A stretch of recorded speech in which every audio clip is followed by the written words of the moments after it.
अहले सबा के लिए उनके वतन में एक निशानी थी, यानी 2 बाग, एक दाहिनी तरफ और एक बाईं तरफ।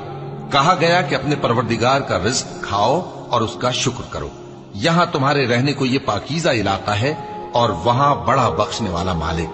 तो उन्होंने शुक्रगुजारी से मुंह फेर लिया, बस हमने उन पर बंद तोड़ सैलाब छोड़ दिया और उन्हें उनके बागों के बदले 2 ऐसे बाग दिए जिनके मेवे बदमजा थे और जिनमें कुछ तो झाओ के पेड़ थे और थोड़ी सी बेरियां।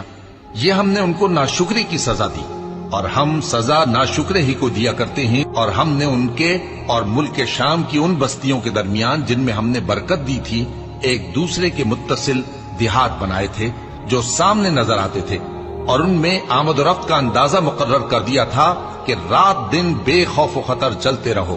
तो उन्होंने दुआ की कि ऐ परवरदिगार हमारी मुसाफतों में दूरी पैदा कर दे, और उससे उन्होंने अपने हक में जुल्म किया। तो हमने उन्हें नाबूद करके दास्तान बना दिया और उन्हें बिल्कुल मुंतशिर कर दिया।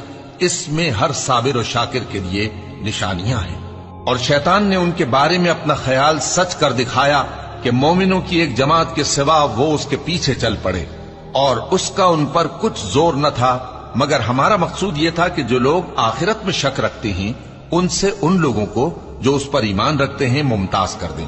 और तुम्हारा परवरदिगार हर चीज पर निगहबान है।